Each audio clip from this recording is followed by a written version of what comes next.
안녕하세요. 저는 올해 75세가 된 할머니입니다. 지금은 겨울의 따스한 태양을 바라보며 이렇게 글을 씁니다.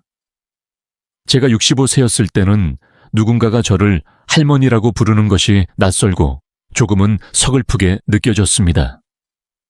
하지만 이제는 할머니라는 호칭이 너무나도 자연스러운 나이가 되었네요. 오늘은 제 삶의 이야기를 통해 제가 70여 년을 살아오며 배운 중요한 교훈을 여러분과 나누고자 합니다. 저는 삶에서 남편과의 인연은 운이 좋지 않았지만 아이들과의 인연은 정말 복받았다고 느끼며 살아왔습니다. 저에겐 두 아들이 있는데 그들은 제 삶의 가장 큰 축복이자 희망이었습니다. 그러나 그 희망을 키우는 과정은 쉽지 않았습니다. 둘째 아들이 초등학교에 입학하던 해, 남편은 자신이 일하던 화학 공장에서 발생한 가스 누출 사고로 갑작스럽게 세상을 떠났습니다. 그는 참으로 성실하고 정직한 사람이었고, 저에겐 든든한 남편, 아이들에게는 존경받는 아버지였습니다. 하지만 우리 가족이 함께 웃고 행복을 나눌 시간이 너무나 짧았다는 사실이 늘 마음을 아프게 했습니다. 남편을 잃은 충격을 추스르기도 전에 저는 두 아들을 혼자 키워야 했습니다. 앞날이 불안하기는 했지만 두렵지는 않았습니다. 만약 두려움이 있었다면 그것은 저 자신을 위한 것이 아니라 우리 아이들이 아버지를 잃고 난 후에도 누군가를 의지하고 본받을 수 있을지에 대한 걱정 때문이었을 겁니다. 그 시절을 돌아보면 정말 내가 하지 않은 일이 없었던 것 같습니다. 식당 주방에서 허리가 휘도록 일했고, 건물 청소로 손이 닳도록 고생했으며, 공사장에서 일꾼들에게 식사를 준비하며 생계를 이어갔습니다. 가장 많은 돈을 벌었던 공사 현장에서의 일은 몸과 마음을 모두 지치게 했지만, 아이들을 위해서는 기꺼이 감내할 수 있었습니다. 지금 돌이켜보면 모든 순간이 힘들었지만, 그 시간들이 저를 단단하게 만들어 주었습니다. 오늘 여러분께 이 이야기를 전하며 저의 지난 날들을 다시금 떠올릴 수 있어 감사한 마음이 듭니다. 하루도 쉬지 않고 몸을 망가뜨릴 생각을 하지 않고 일할 힘을 얻은 것은 집에서 나를 기다리는 아들들이 편안하게 살 수 있고 하고 싶은 일을 즐길 수 있는 환경을 만들어주기 위해서였다. 자식들이 별로 교육을 받지 못했기 때문에 학원에 보내고 여기저기 엿듣고 과외를 시켜서 고생해서 몸을 다친 부모처럼 되지 않도록 위험한 곳에서 일하다 돌아가신 아버지의 그림자를 따라가지 않도록 했다. 다행히 큰아들과 둘째 아들은 공부를 할 줄 알았다. 큰아들은 타고난 총명함보다는 열정과 끈기가 강했고 뚜렷한 목표의식이 있었다. 그리고 내가 열심히 하면 남동생도 따라할 것이라는 책임감도 강했다. 둘째 아들은 지영이보다 리더십이나 열정이 조금 약했을지 몰라도 타고난 총명함은 있었다. 어릴 때부터 총명해서 혼날 것 같으면 재빨리 귀여워하고 도망가니까 너무 화낼 수가 없었다. 자식들만 봐도 옛날이 언제 다 자랄지 모를 것 같았는데 지난날은 눈 깜짝할 새에 시간이 지나간 것 같다고 한다. 어느 순간 나를 쫓아다니며 나보다 키가 크고 크게 자라던 자식들이 이제는 나보다 먼저 가버려 등만 보인다. 두 아들은 모두 엄마의 고생을 헛되이 하지 않고 자신을 인정해주는 명문대에 진학해 사회에서 당당하게 역할을 다하는 어른으로 성장했다. 첫째는 대기업에 들어갔고 둘째는 조금 더 공부해서 로스쿨에 들어가서 변호사가 되었어요. 남의 집 화장실 청소하고 쓰레기 버리면서 키운 애들이 이렇게 성공할 줄 누가 상상이나 했겠어요. 아니, 그럴 줄 알았어요. 정말 아이들을 잘 키웠다는 착각을 했어요. 사회에 제대로 된 사람으로 키웠으니 애들 걱정은 서두르지 않아도 되고 그냥 조용히 애들이 잘 사는 걸 지켜보면 될 줄 알았어요. 이제 직장 다니면 결혼한다고 할 거고 혼자 살면 자기 선택이라고 하니까 그렇게 하려고 했어요. 첫째가 먼저 결혼한다고 했어요. 어떻게 해야 할지 알았어요. 장남이라서가 아니라 오래 사귀었던 여자친구가 있어서 그랬어요. 장남이 군대 갈 때 기다려주고 취직 준비할 때도 묵묵히 도와주던 착한 여자였어요. 저희는 5년 넘게 사귀었고 그의 어머니인 저는 그녀의 얼굴을 여러 번 보고 자주 전화해서 그녀를 알았습니다. 그녀가 나를 찾아왔을 때 그녀는 내가 좋아하는 팬케이크와 인절미 카스테라를 사주었고 생일에는 항상 꽃바구니를 보내주었으니 어떻게 그녀를 사랑하지 않을 수 있었을까? 나는 그녀가 내 큰아들과 결혼할 것이라고 당연히 기대했고 그녀가 내 며느리가 된다면 내 딸처럼 예쁘고 소중하게 대할 것이라고 생각했지만 결혼 소식은 전혀 듣지 못했다. 오히려 둘째 아들이 첫째 아들보다 먼저 결혼 소식을 들려주었다. 둘째 아들이 변호사가 되어 로펌에서 1년 경력을 쌓았을 때 그녀는 같은 직장에서 일하는 여자를 만났다고 했다. 그녀는 자신에게 맞는 사람을 만나서 기쁘다고 하며 나를 소개시켜 주었고 바로 결혼 준비를 하자고 했다. 그녀를 만났을 때 그녀는 매우 밝고 솔직해서 좋은 인상을 받았다. 그녀는 자신이 하는 일에 자부심과 열정이 있는 듯해서 사람인 나도 많은 것을 배울 수 있는 여자라고 생각했다. 둘째 아들은 나를 소개한 후 바로 결혼을 준비했고 그 다음에 봄에 결혼식을 올렸어요. 그러다가 첫째 아들이 사귀던 여자와 헤어졌다고 하고 알리온과 바로 다른 여자를 만났다고 했어요. 남동생 결혼식 날 만나던 여자를 데리고 가려고 생각했는데 처음 보는 여자를 데리고 온 거예요. 저는 결혼식에 온 사람들을 맞이하느라 바빴는데 갑자기 옆에 있던 큰아들이 나가더니 얼마 지나지 않아 데려온 신비로운 여자를 보고 당황한 표정을 지을 수밖에 없었어요. 옆에 있는 여자가 지금 만나는 사람이에요. 보람아, 소개해줄게. 안녕하세요. 저는 황보람입니다. 오, 반갑습니다. 바로 오래 사귀던 여자와 언제, 왜 헤어졌는지 묻고 싶었는데 지금 만나는 사람 앞에서는 말할 수가 없어요. 그래서 지금은 동생 결혼식이라 정신이 나가서 그냥 넘겼어요. 그런데 그 후에도 뭐냐고 물어도 제대로 대답 안 해주고 그냥 이렇게만 말했어요.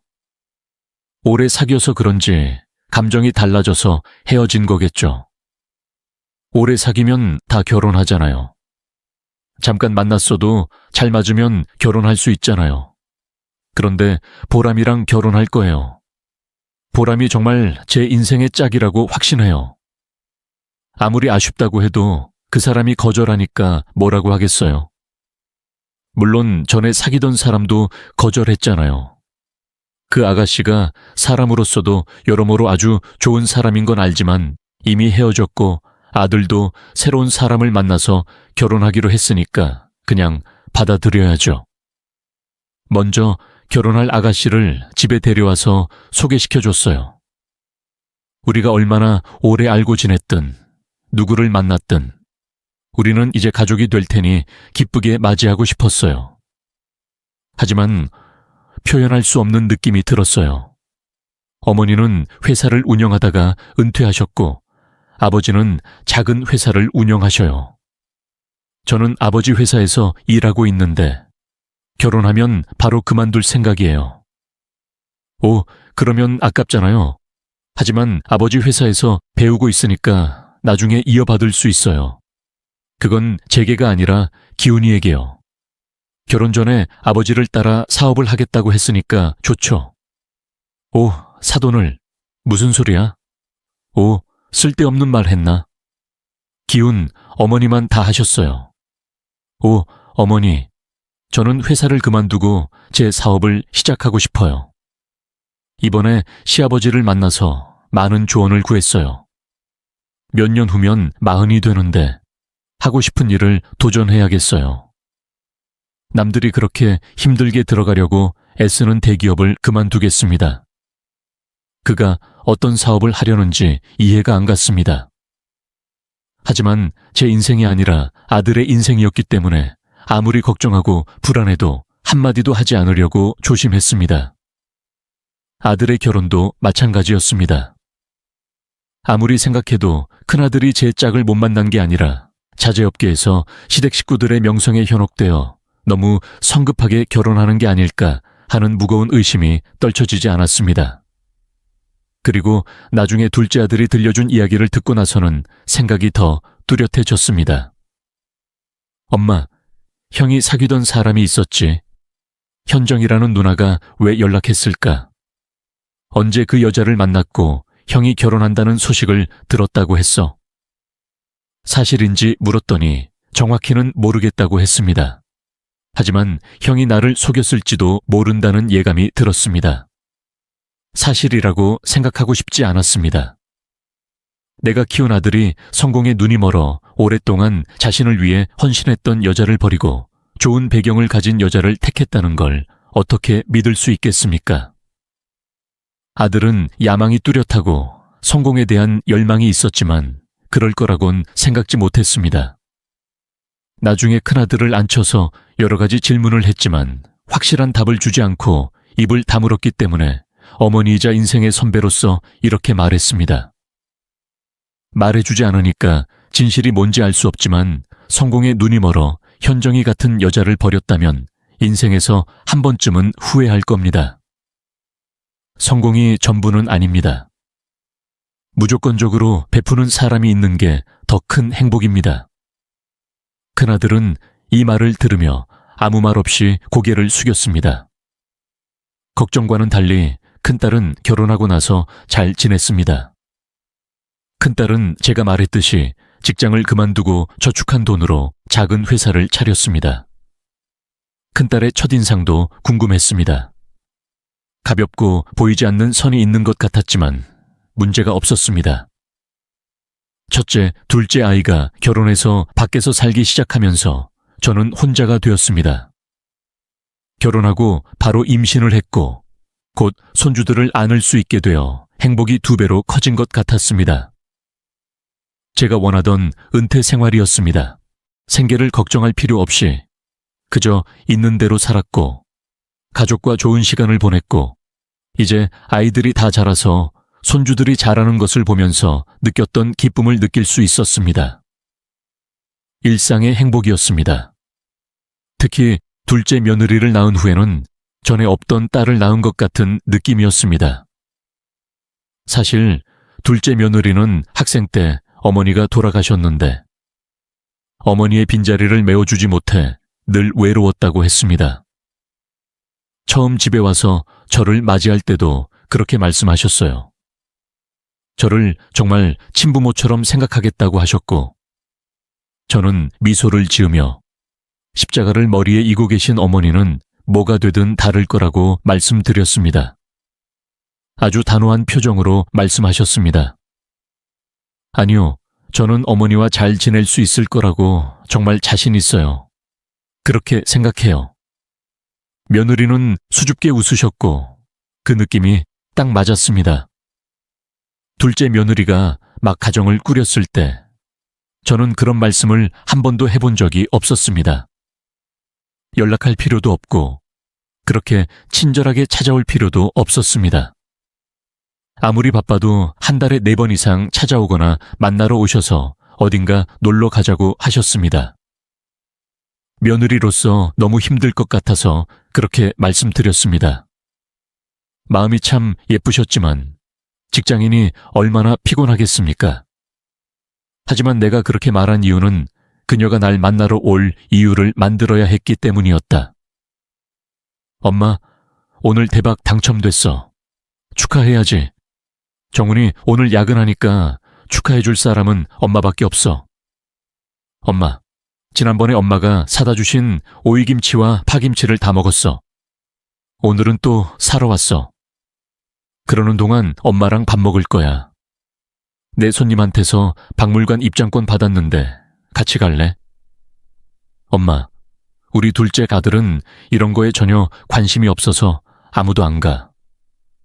엄마는 미술에 대해선 머리가 없으니 아들 대신 나랑 가. 나중에 엄마가 정말 열심히 하는 걸 보고 어차피 열심히 할 거니까 아무 생각 없이 오라고 했는데 그 뒤로는 정말 심심할 때마다 왔어. 그 광경이 좋았지만 슬펐다. 어린 시절에는 하지 못했던 일을 하며 즐거워하는 딸의 모습에 가슴이 아팠다. 돌아가신 어머니와 함께 시간을 보내고 함께 웃고 싶어 했을 텐데 더 잘해주려고 노력했다. 나는 성격이 느긋한 편은 아니지만 이상하게도 둘째 며느리 곁에만 있어도 마음이 편안해졌다. 하지만 이런 평범하고 평화로운 시간은 오래가지 못했다. 첫째 손자가 2살이 되려고 할 때 평화로운 일상이 발바닥에서 흔들리기 시작하는 것을 느꼈다. 사실 좋은 소식에서 시작됐다. 첫째 아들이 스스로 사업을 시작했는데 예상보다 성과가 나빴다. 스스로 무언가를 시작하려는 게 마음에 들었을지도 모른다. 사도 아이스가 내게 손을 내밀었다. 그는 내가 지금 하고 있는 사업이 아닌 부업으로 시작한 다른 사업의 CEO 자리에 내 큰딸을 임명하지 않겠다고 말했다. 나와 상의하고 있어서 소식을 먼저 들은 둘째 아들이 전화를 걸어왔지만 나는 기뻤다. 이것이 큰아들이 바랐던 일이었고 마침내 이루어졌으니 부모로서 축하했다. 하지만 이것이 비극의 시작이 될 줄 누가 알았겠는가. 둘째 아들보다는 덜했지만 나는 자주 첫째 아들을 찾아갔다. 첫째 며느리는 부엌일을 너무 몰라서 둘째 아들보다 반찬을 더 많이 준비했다. 첫째 며느리는 그것에 고마움을 느꼈고 그녀를 돌볼 사람이 없을 때는 손주들을 내게 맡기곤 했기 때문에 당연히 첫째 아들은 내 현관문 비밀번호를 알고 있었다. 우리는 어느 정도 소통을 했지만 어느 순간부터는 단절되기 시작했다.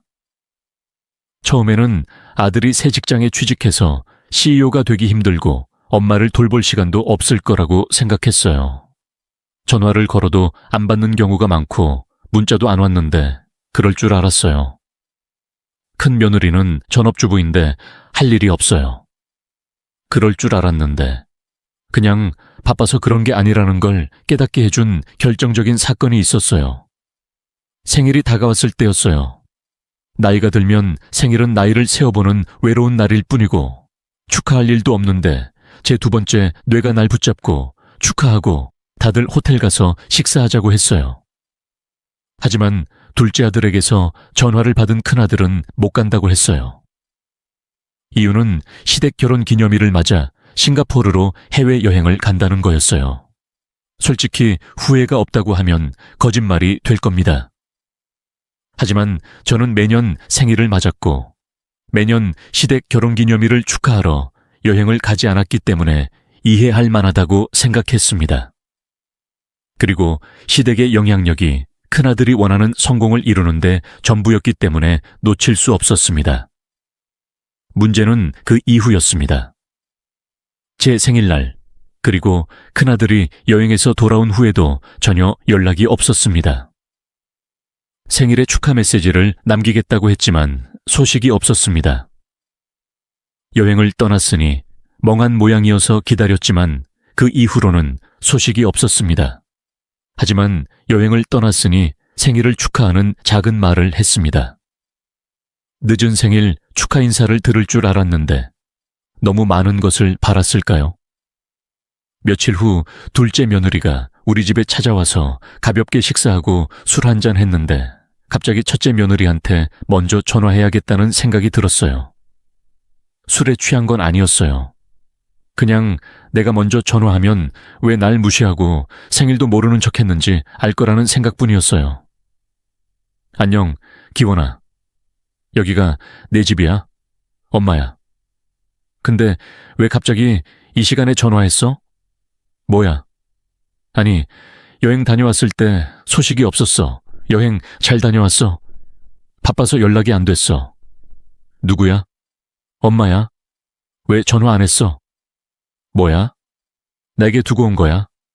그 순간 전화 저편에서 첫째 며느리 목소리가 들리는 것 같았다. 집에 왔으니 옆에 있을 텐데 불평이 가득한 목소리와 내용의 말이 없었다. 보람이 같이 있어. 지금 보람이 걔가 나한테 하는 말이야. 그녀가 이렇게 하는 건 그녀의 엄마가 오늘 밤 내게 연락하지 않아서 전학을 갔기 때문이 아니야.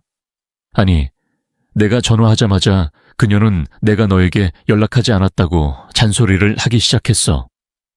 알았어. 그냥 잘 다녀와. 너가 돌아왔는지 보려고 전화했는데. 너는 그게 싫은 거야. 그래, 보람이에게 전화 받으라고 해.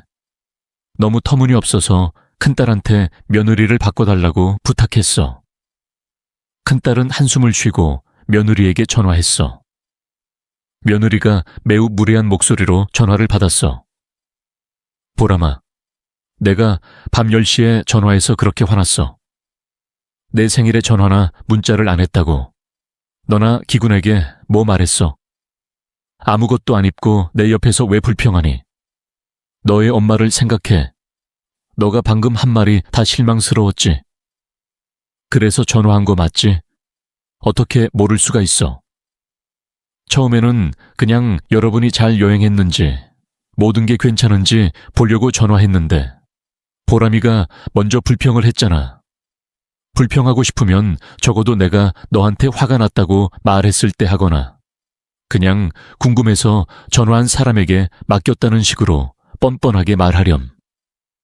아니, 널 보기만 해도 화가 나고 뭔가 말하고 싶어 하는 게 보여. 그냥 입 다물어. 엄마, 요즘은 누군가를 괴롭히고 불공평하게 대하면 사람들이 욕해. 내가 엄마를 괴롭혔던 때 기억 안 나?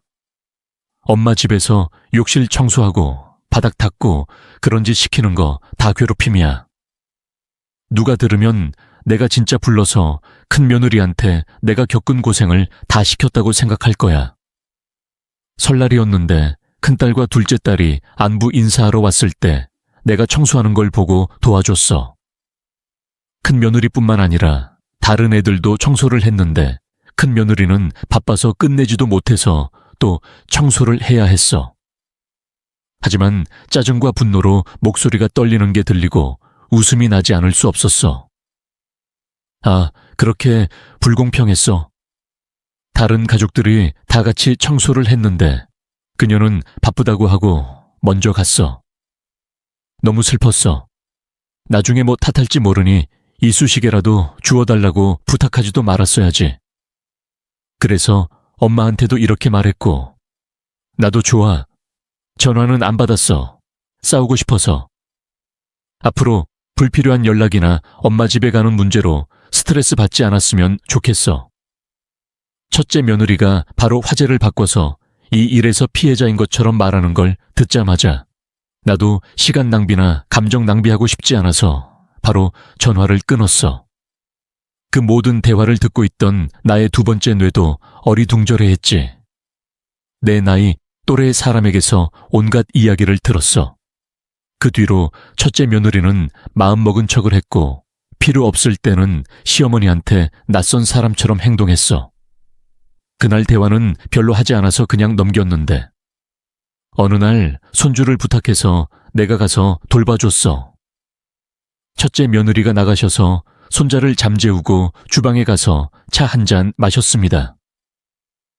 물이 끓는 동안 넓은 주방을 둘러보았습니다. 무심코 냉장고를 열었더니 한 달 전에 보낸 도시락이 냉장고 구석에 그대로 꽂혀 있었습니다.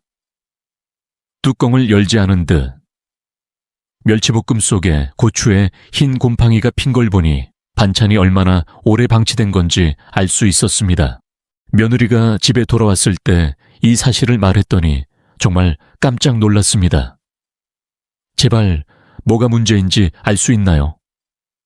보람아, 냉장고를 확인해보니 내가 보낸 반찬이 그대로 있었습니다.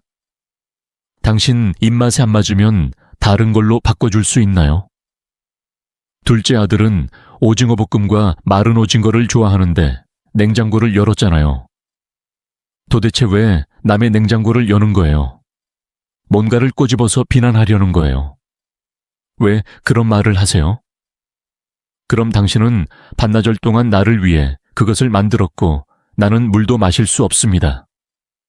그리고 내가 당신을 비난하거나 그것이 당신의 입맛에 맞지 않는다고 생각했다면 당신은 다음에는 음식을 낭비하지 않고 그것을 먹고 당신의 입맛에 더 맞는 것을 요구할 것입니다. 문제가 무엇입니까?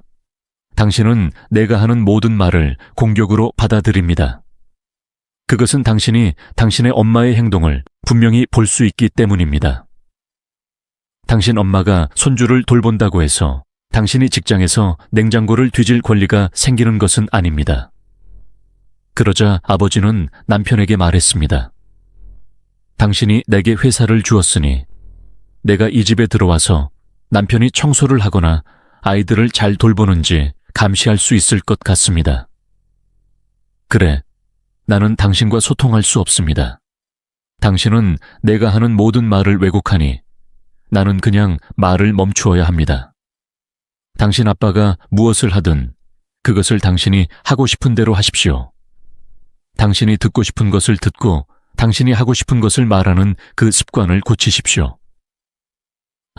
이 대화를 통해 알게 된 건 제 큰 며느리가 출산하고 제 아들이 시아버지로부터 대표 자리를 받은 후로 시댁에 보였던 기본적인 예의를 버렸다는 거예요.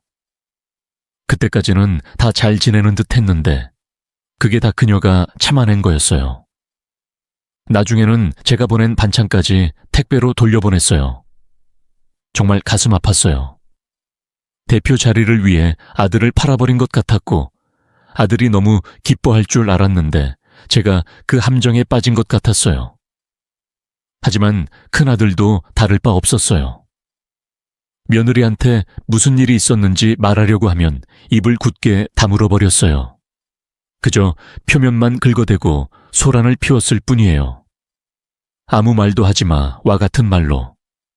그 사람의 성격을 안다면 왜 갈등을 만들려고 애쓰는 거야? 그냥 무시해. 나는 그 사람을 1년에 몇 번도 못 보는데 뭐가 문제야? 나는 그 사람과 사는 게 지쳤지만 엄마는 지쳤어.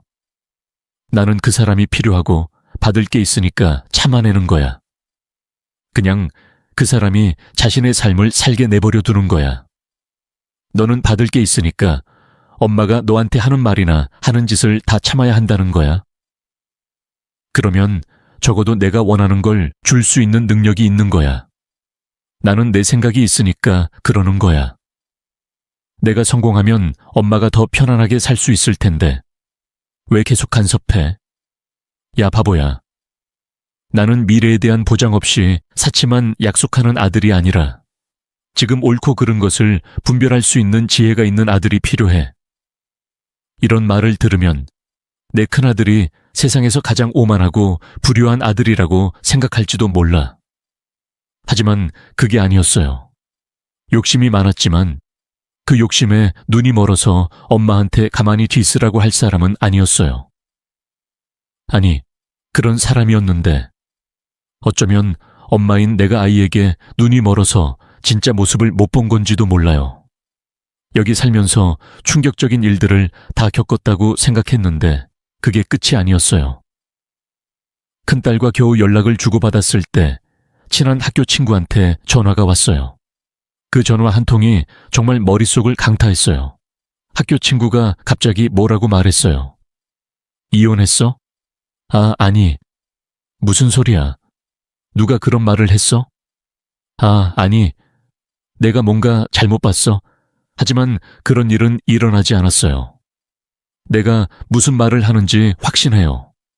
내가 이해할 수 있게 설명해 주세요. 지난 주말에 큰딸과 백화점에 갔어요. 강남에 사는 남자가 지갑을 사준다고 해서 따라갔어요. 그는 고급 브랜드 매장 1층을 돌아다니고 있었습니다.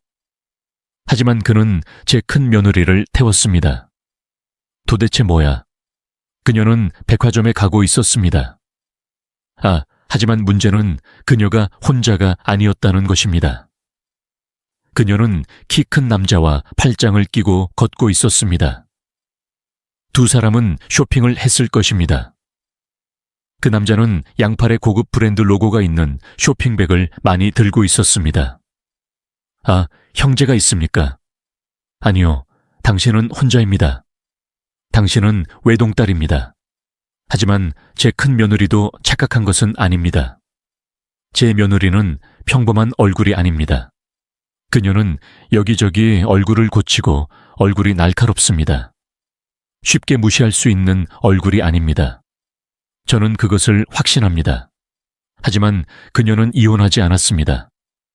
엄마, 그럼 제가 불필요한 말을 한 걸까요?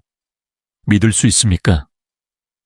반 친구와 전화를 끊은 후에도 계속 그럴 리가 없다고 생각했습니다. 그녀가 내 사촌일 수도 있습니다. 하지만 동시에 허리가 아프고 모든 것을 초월한 것 같은 기분이 들었다. 아무리 부부의 불륜을 당사자끼리 해결해도 이게 사실이고 큰아들이 모른다면 참을 수가 없었다. 둘째 아들에게 바로 말하면 지영이한테 달려갈까봐 걱정이었다. 그래서 복잡한 마음을 둘째 며느리에게 고백했다. 오랜만에 집에 불러서 밥 먹자고 한 뒤에 사정을 이야기했다. 둘째 며느리는 한참 생각한 듯했다. 그러고 나서 똑똑히 말했다. 어머니, 오빠가 불륜을 하는지 아닌지 확인하는 게 최우선입니다. 아무리 남녀관계 건드리지 말라고 해도 집안일입니다. 어떻게 저쪽에서 불을 보고만 계십니까? 불륜인지 아닌지 알아낸다 해도 걔가 헤어지는 것과 마찬가지입니다. 시아버지한테서 받아서 대표이사가 된 지 얼마 안 됐는데 듣고 나서 어떻게 할지는 할아버지가 결정해야 하고 지금은 어머니도 이미 알게 되셨으니 그냥 가만히 계실 수 있나요? 안 돼요. 맞아요. 제가 로펌에서 일할 때 자주 들렀던 탐정사에 말씀드릴게요. 사실이라면 증거가 더 많을 거예요.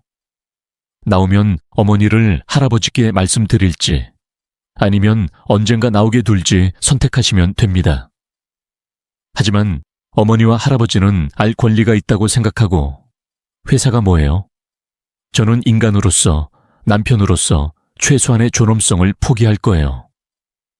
곰곰이 생각해보니 둘째 며느리의 의견에 저도 동의했어요. 첫째 아들이 대표이사를 맡으면서 잊었던 최소한의 자존심이라도 있었다면 진실을 알고 올바른 선택을 했을 거예요.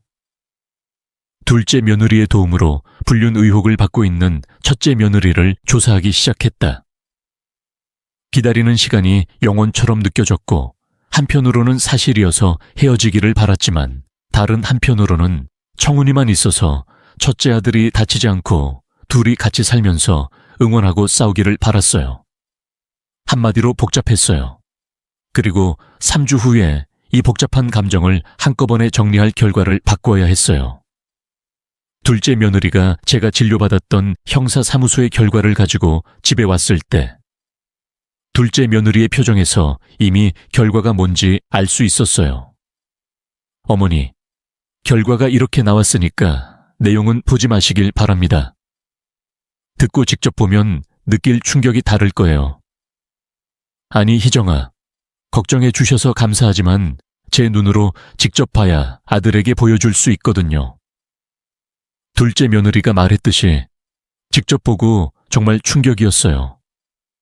첫째 며느리가 사진과 영상에 선명하게 나와 있었는데 모르는 남자와 손을 잡고 같은 차를 타고 볼에 입맞춤을 하고 차에서 내려 마치 아는 사람인 양고급 호텔로 걸어 들어갔습니다. 호텔 안은 아니었지만 수영장에서 수영도 서슴지 않고 서로 손을 잡았습니다. 스킨십부터 먼지까지 다 보였습니다. 저는 오랫동안 깊이 고민했습니다. 이걸 큰아들에게 보여주기로 마음먹었습니다.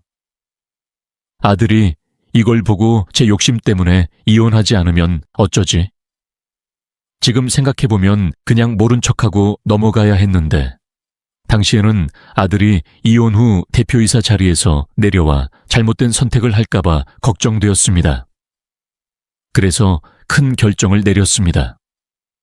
그 무렵 몇 년 전 경기도에 있는 시댁집이 재개발이 되어서 꽤 많은 보상금을 받을 수 있었습니다. 그 돈을 큰아들에게 주기로 했습니다. 사위로 받은 CEO 자리를 과감히 포기하고 사업 자본으로 주어 새로 시작하려고 했습니다. 하지만 그 결정을 내린 후에도 그 결정을 내리기가 쉽지 않았습니다. 제 고민을 들은 몇몇 친구들이 무서워서 말리려고 했습니다. 엄마, 요즘은 돈이 없으면 부모 대접을 못해요. TV에서 본 적이 없어요. 부동산과 모든 걸 선물로 줬는데 모르는 척하고 부모를 버렸어요. 가진 걸 다 줘도 완전히 지쳐요. 자식을 홀로 집에 보내 무력하게 하는 부모들이 많은데 그래도 큰아들을 돕고 싶다면 한번 해보는 건 어떨까요? 누구였을까요? 아버지 기정이. 유언장 쓰기 전에 자식들에게 말기병을 앓았다고 말하고 자식들의 반응에 따라 유산을 주지 않았나요? 엄마, 믿어도 된다고 했어도 때려치고 그냥 넘어갔어요. 도와준다고 해도 고마워하지 않고 코웃음만 치고 받고 나서 말을 바꿀 수도 있으니 보험이 필요했어요. 전이었다면 뭐야? 하고 안 된다고 했을 텐데 큰아들이 결혼하고 나서 얼마나 달라졌는지 보고는 설득당할 수밖에 없었어요. 들은 대로 아이들에게도 해보기로 했어요. 부모이자 인간으로서 거짓말로 상대방의 반응을 끌어내는 게 죄책감이 들었지만 지금은 아무것도 상관없으니까 어떡해요. 먼저 둘째 아들에게 중기 췌장암이라고 거짓 자백했어요. 어땠을까요? 지금도 생각하면 너무 미안하고 어떻게 해야 할지 모르겠어요. 둘째 아들과 며느리가 슬퍼서 울었어요. 엄마, 꼭 구할게요. 전국의 병원을 다 찾아봐도 어머니를 고쳐줄 의사는 꼭 찾을 겁니다. 그러니 나쁜 생각은 하지 마세요. 저는 어머니를 절대 포기하지 않을 겁니다. 아들은 집에 들어와서 같이 살면 돌보기 편할 거라고 했지만 거짓말이라고 시험이라고 말할 수가 없었습니다. 먼저 울고 있는 아이들을 진정시키고 왜 거짓말을 할 수밖에 없었는지 천천히 설명했습니다. 며느리는 안도의 한숨을 쉬며 편안해졌고 너무 심하다며 더욱 울었습니다. 둘째 아들은 화가 나서 바로 집에서 뛰쳐나갔습니다. 둘째 아들의 화는 일주일 더 지속되었지만 저는 믿을 수 있는 자식을 얻었다는 생각에 안도했습니다. 하지만 제가 정말 보고 싶었던 반응은 둘째 아들이 아니라 첫째 아들의 반응이었습니다. 주말을 정해 첫째 아들의 집을 찾아가서 먼저 연락하지 않았습니다. 문을 열자 첫째 아들이 내 표정을 감추지 못하고 눈살을 찌푸렸지만 중요한 말을 해야 한다고 말하자 길을 비켜주었다. 안으로 들어가 보니 손자는 방에 없었지만 첫째 아들은 나는 소파에 앉아 TV를 보고 있었다. 아들이 고개를 돌려 나를 보며 뭐 하냐고 묻자 나는 잠깐 지금은 결과를 볼 수 있을지도 모른다고 생각했다. 아들에게 TV를 잠깐 끄고 며느리도 와서 앉으라고 했다. 나는 떨리는 얼굴로 두 사람을 마주보며 심호흡을 한 다음 내가 준비한 것을 말했다. 지난주에 생검을 받았는데 췌장암이라고 나왔다.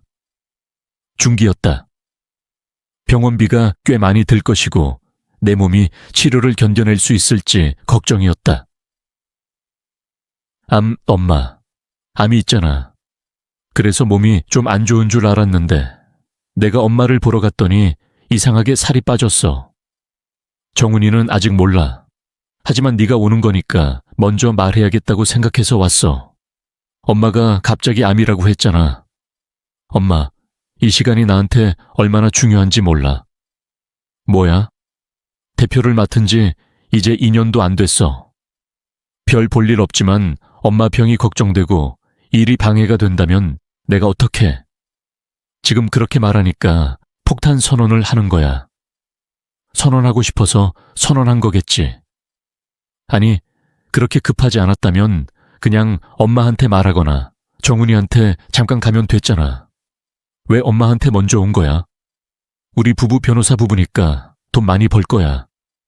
지금 나 혼자 놀고 있으니까 엄마를 돌봐달라고 하는 거야? 이놈이 엄마를 돌볼 리가 없어. 평생 그런 짓 한 번도 안 해봤어. 엄마를 돌본다는 생각이 내 입에서 어떻게 나올 수 있어? 왜 내가 무서워서 헛소리를 해? 그럼 왜 갑자기 우리에게 먼저 이런 말을 해? 정훈이한테 전화해서 말할 수도 있었을 텐데 솔직하게 말해. 이 녀석은 못해. 대신 간병인을 구해. 괜찮아. 얼마나 필요했어? 맞아. 엄마, 돈 때문에 온 거야. 내가 못 돌봐준다고 하면 기분 나빠서 돈 주려고 하니까 입을 다물었어. 맞아. 어때? 걱정된다고 했는데 자기 생각에 빠져서 아픈 엄마, 시어머니 걱정은커녕 자기 걱정만 하더라. 떨리는 이빨 말이야. 충격은커녕 몸에서 뭔가 빠져나가는 게 느껴졌어. 아들에 대한 사랑인지 믿음인지 아니면 냉혈한 피인지는 모르겠지만 앞으로 어떻게 행동해야 할지 명확한 답을 얻는 데는 분명 도움이 됐어. 얼굴도 움직이지 않고 말했어. 너희한테 뭘 바라는 거야? 지금 아픈 사람도 눈여겨보는 눈이 있잖아. 아무리 돈이 많고 지위가 높아도 목동을 보면 어떡하냐. 너는 마음의 평화도 없이 무언가를 잃을까봐 걱정이 많구나. 너희들을 보면 이 나이에도 뼈의 세계에서 많은 교훈을 얻는다. 아무리 손에 든 것이 많아도 머릿속에 없으면 사람이 얼마나 못생겼는지 알겠어. 그래서 너의 심정을 이해해. 지금부터 내일이라도 내가 쓰러지면 내가 줄 수 있는 모든 도움을 남용할 거야. 그러면 기분이 나아질까?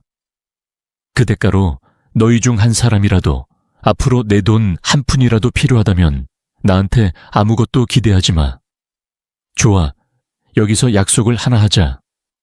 그러면 우리 둘 다 편안해질 수 있을 거야. 그렇게 말하고 나는 집을 나왔다. 어리둥절한 표정을 한 큰아들과 며느리가 나를 보았다. 나는 망설이거나 더 설명할 것을 요구하지 않았다. 큰아들은 나중에 내가 둘째 아들에게 한 말이 시험을 위한 거짓말이라는 것을 알게 되었고, 알게 된 후 내게 전화해서 큰 소동을 피웠다. 어떻게 이렇게 자식을 속일 수 있니? 원망하는 아들에게 이렇게 말했습니다. 부모가 자식에게 거짓말을 하면 안 되는 이유가 뭡니까? 자식들이 시급하지 않은데도 부모에게 암에 걸렸다고 하는 이유가 뭡니까? 거짓말로 속여서 진심을 드러냈다고 너무 화내지 마세요. 거짓말로 병이 들면 큰아들이 바로 나를 버릴 거라는 것도 미리 알고 있었습니다. 그래서 그 뒤로는 큰아들에게 전혀 연락하지 않았습니다. 우리는 거의 인연을 끊을 뻔했습니다. 하지만 아직 해야 할 일이 있었습니다. 어렵게 알아낸 큰 며느리의 불륜 사실을 아들에게 전해야 했습니다. 그는 직접 말하고 싶어 하지 않았기 때문에 큰아들은 자신이 현상한 불륜 사진과 영상이 담긴 USB를 회사에 보냈고 등기우편으로 보냈습니다. 효과가 매우 빨랐습니다. 사장님이 바쁘지 않으신가요? 그는 그것을 받자마자 바로 확인하고 내게 전화를 걸었습니다. 이게 도대체 뭐야? 당신 엄마는 뭐 했어? 당신은 뭐 했어? 당신이 무슨 말을 하는지 전혀 모르는 건 나야. 나도 모르니까 묻는 거야. 당신이 나에게 보낸 사진과 영상은 도대체 뭐야? 아, 그건 당신이 나에게 물어서는 안 될 질문이야. 당신 아내에게 물어봐야지. 내가 바람 피우라고 한 적 없는데 왜 나한테 물어? 왜 이걸 보냈어? 당신이 알아야 한다고 생각해서 보냈어. 당신의 느긋한 엄마한테 화풀이 하지 마. 지금 대표 자리에 있는 사람의 딸한테 물어봐. 사진에 구멍이 난 걸 보고도 같이 살고 싶다면 마음대로 하든. 아니면 내 아들이라고 아무에게도 말하지 마. 성공에 눈이 멀어서 아무것도 못하면서 자존심을 다 잃은 아들을 키운 적이 없으니 정신 차릴 때까지 연락하지 마. 그게 내 큰아들과 한 마지막 전화였어. 그 후로 둘째 아들을 통해서 큰아들에 대한 모든 이야기를 들었습니다. 그로부터 몇 달 후 큰아들이 둘째 아들에게 유혹 문제에 대해 상의했다고 말했습니다. 그리고 둘째 아들은 전혀 예상치 못한 이야기를 들었습니다. 큰아들이 결혼할 때 혼전 계약서를 썼다고 합니다. 시아버지가 먼저 제안하셨지만 당시에는 아무것도 모르고 헤어질 생각 없이 계약서에 서명했습니다. 아들이 아니라 며느리가 먼저 이혼 이야기를 꺼냈습니다. 제가 불륜에 대해 물었더니 며느리는 제가 스토킹을 했고 자신을 의심하고 사람을 사귀는 사람과는 살 수 없어서 이혼을 요구했다고 대답했습니다. 둘째 아들은 그 과정에서 아들이 정신을 잃고 폭력까지 행사했고 경찰이 집에 오기도 했다고 말했습니다. 혼전계약서에 이름이 없었던 며느리는 아들이 머리카락을 뽑은 뒤에도 여전히 자신감이 있었고 아무것도 잃지 않고 이혼 딱지만 달고 쫓겨난 아들은 발밑에서 불길을 느낀 유일한 사람이었습니다. 아들이 불쌍하기는커녕 그 결혼을 위해 모든 것을 걸 수 있다는 게 이해가 되지 않았습니다. 그보다 더 똑똑하다는 게 자랑스러웠지만 성공에 눈이 멀었던 모양입니다. 큰아들은 결국 이혼했습니다. 둘째 아들에게 혼전 계약을 무효화해달라고 부탁했지만 별 도움이 되지 않았습니다. 그는 CEO 자리에서 물러났고 얼마 전에 둘째 아들에게 다시 사업을 시작하라고 돈을 빌려달라고 했지만 첫째 아들이 자신에게 한 짓을 알고 있었기 때문에 둘째 아들은 완강히 거부했다고 했습니다. 그 뒤로도 그는 여러 번 직접 문제를 제기하고 여러 곳에 연락해서 자금을 구했지만 어떻게 될지 모르겠습니다. 이상한 건 그가 저에게 먼저 연락한 적이 없다는 것입니다. 지난번 대화에서 자존심이 생긴 탓인지 아니면 정말 부끄러움이 없어서 못하는 건지 모르겠지만 만약 전자라면 엄마 앞에서 CEO가 되기 위해 쉽게 굽혀버린 자존심을 굽힐 생각이 전혀 없다는 게 웃음이 나네요. 앞으로 제 첫째 아들은 아들이 자신의 실수를 인정하고 제대로 사과하지 않는 한 나는 그를 조금도 먼저 돕지 않을 것입니다. 물론 그는 내 자식일 수 있지만 나를 실망시킨 사람에게 모든 것을 줄 이유는 없습니다. 부모의 사랑은 흔히 무조건적이고 희생적이라고 말해지지만 그렇기에 오히려 감사할 줄 모르는 아이들이 많아지는 것 같습니다. 이미 감사할 마음이 없는 아이에게 굳이 내가 가진 재정적 상황을 털어놓을 필요도 느끼지 못합니다. 또한 부모로서의 권위를 지키기 위해서라도 그러한 것들을 쉽게 내어주지 않는 것이 중요하다고 생각합니다. 헌신적인 부모라고 자처하는 이들이 그 헌신을 가볍게 여기는 아이들에게 자신의 모든 것을 쏟아붓지 않기를 바랍니다. 저는 제 자식과 적당한 거리를 두고 감정에 휘둘리지 않고 객관적으로 행동하는 것이 나 자신을 지키는 방법이라고 믿습니다. 나이가 들어 큰 상처를 받는 일을 피하려면 미리 부모로서 나 자신을 보호할 수 있는 길을 찾아야 합니다. 제 이야기를 공감할 수 있는 사람들이 얼마나 될지는 모르겠지만 적어도 지금 이렇게 솔직한 마음을 털어놓을 수 있는 기회를 얻게 되어 감사할 따름입니다. 제 이야기를 들어주신 분들께 진심으로 고마운 마음을 전합니다. 모두가 실망 없이 행복하고 평온한 하루하루를 살아가시길 바랍니다.